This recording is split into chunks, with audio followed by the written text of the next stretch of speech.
Hi, I'm Virginia Donovan. I'm here with Steve Muñoz, and we're at the Blanche Ames Gallery here in Frederick. Stephen is just in the process of hanging a show here, and we wanted to talk to him about the work and how it had got his inspiration, and we'll just see where this goes. Well, thank you so much for having me here today, Virginia. It's a pleasure. It's great to meet you in a lovely space here at Blanche Ames Gallery. It is. Well, tell me about the work. Tell me how you got started on this particular set of pieces. Well, so this work is really about pollinators and the plight that they're in. You know, the world that we live in have we as humans have sort of gone and done some crazy things to the land that we live in, the air that we breathe, and it affects everything around us, not just, our neighbors and our family, or the city a few miles down the road, but the small things that grow outside of our own backyards or in the parks in our neighborhoods or whatnot. So everything's interconnected. Bees are connected to flowers by pollinating flowers, then produce fruits or vegetables that animals and people consume and eat, and it's just this huge cycle of um, continuous life. And so we really need to do better in terms of protecting it. Pollinators are under threat by herbicide use, pesticide use, climate change, uh, land loss, habitat loss. So these are things that we need to be aware of. And so my focus on pollinators just sort of gives a voice to those small furry and winged things, as it were, and other sorts of pollinators like beetles and bats. So it just sort of, gives a voice to those things that can't speak by, presenting their beauty to the world. So that's, ultimately my goal with this.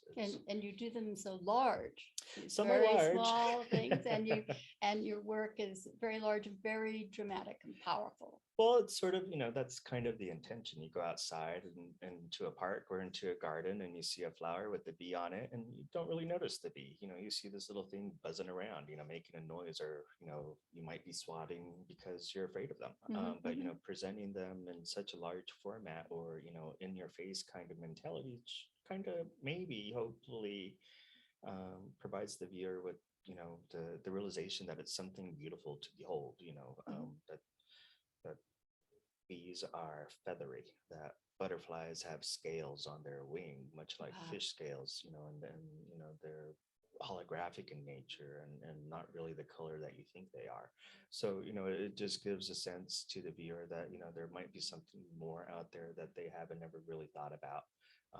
And hopefully that's what I'm doing with my work, just helping people make that leap into questioning their surroundings and taking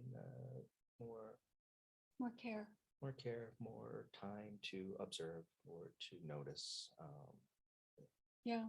Now you're doing print work, Mhm. which is in a very large format, which is fascinating to me. So you're creating plates for each of these, or are some of them done by a different process? They are mostly all woodblock. Mhm. So the plate matrix, there's a lot of different words that we use for that substrate. Yet another one, but woodblock or block is usually what I call them. Other methods that are here are etching, which is essentially drawing on a piece of copper metal, and stone lithography. There's an example in this show as well. So that is also drawing on stone. So very different from the process of woodcut, which is more reductive. You're carving away and Right. you're leaving behind the master image that Mhm. will receive the ink. Whereas with those other two methods, you're drawing on the plate that also receives the ink, but what you're drawing is the actual line. Mhm. With woodcut, you're carving away the negatives, so you're leaving the line behind. So it's a different way of thinking. Gotcha. But This so piece here. mhm. This is a 4-color reduction woodcut. So it's one block of wood, Mhm. and each color is carved out individually. And so you register it onto the paper. So Okay. each time. So you start off by carving all the white areas, and then you ink up the block with the lightest yellow color, like up here in the petal of the sunflower. And then you print that, In this case, I think it was 15 times. And then you carve out everything that you want to remain yellow. And you go for the next darker color, which in this case was orange. And then you print that onto the previously printed yellow versions. And now you have two colors and so on and so forth. So it was red next, followed by, I think it was a chocolatey brown. In my work, I try to stay away from black ink. I like to mix the darkest color to correspond with the preceding colors. But it's a process where you're basically carving away the information each time, lining it up, registering it on the paper, and then hopefully you end up with a nicely aligned image. Beautiful. So I think out of the 15 or 16 that I printed, it was, oh, actually, I take that back. This was an edition of 25. I think all 25 of them came out. Knock And on each wood. are individually printed. Yes. Fantastic. Yeah. Now, tell me about the biggest piece you have in this show. The biggest piece is what we have, what we can lose. That's the title of it. I was selected to be a participating artist with the Exquisite Gorge project in Washington State to 2019, so a year before the big pandemic. So I flew out there, and basically there were 11 artists, and each of us were assigned sections of the Columbia Gorge River. And it was basically like an exquisite corpse project where you have the head, somebody else has a torso, somebody else has the arms, and you don't really see what you're doing, but you come together and piece it together. So we had coordinates of the river. So I had from Browns Island to Miller Island, I think, and we sort of talked with the communities. The 11 of us did different things. Different mediums? No, it was all printmaking. Oh, okay. But they went into their communities with different bents. Some did poetry with their high schools. I talked mostly with the community in White Salmon. That was the town that was hosting me, and did a lot of research on the area, and went into Risham, which was the Native American town that sat above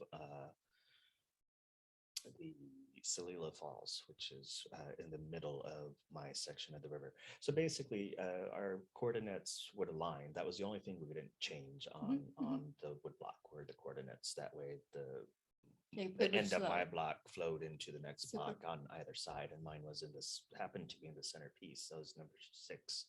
So it's 4 feet by 6 feet long, and it's part of a 66-foot long print that I believe hangs at the Mary Hill Museum of Fine Art in Goldendale, Washington. And so it basically is the telling of the symbiotic relationship between a specific species of flower, the death meadow camas that grows in that section, and the bee that pollinates it. They are a symbiotic relationship. It's the only bee that can pollinate it, because the pollen in all parts of that particular flower are poisonous to other pollinators. Wow.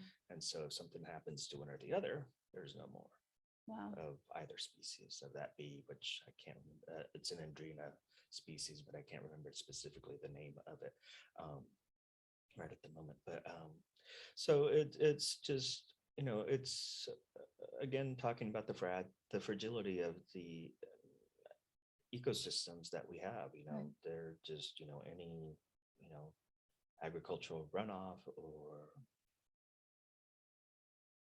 litter, just a bad season can really affect those sorts of things and have a ripple effect in the ecology that we live in. So you're trying to bring us to a better realization of the custody that we have for the Hopefully, land. yep. And cool. Or at least to Very start cool. a dialogue on it. Absolutely. Absolutely. Now, we're going to have a reception for this show in April. Is that correct? Mid-April. Terrific. But I hope that people are able to come out and see the show, because these pieces are magnificent. And I really feel that it's worth the trip, and loved talking to you. Well, thank you so much. Thanks again for hosting today, and for having me put the show on at Blanche Ames Gallery. Terrific. Thank you so much. Thank you. I think we're good.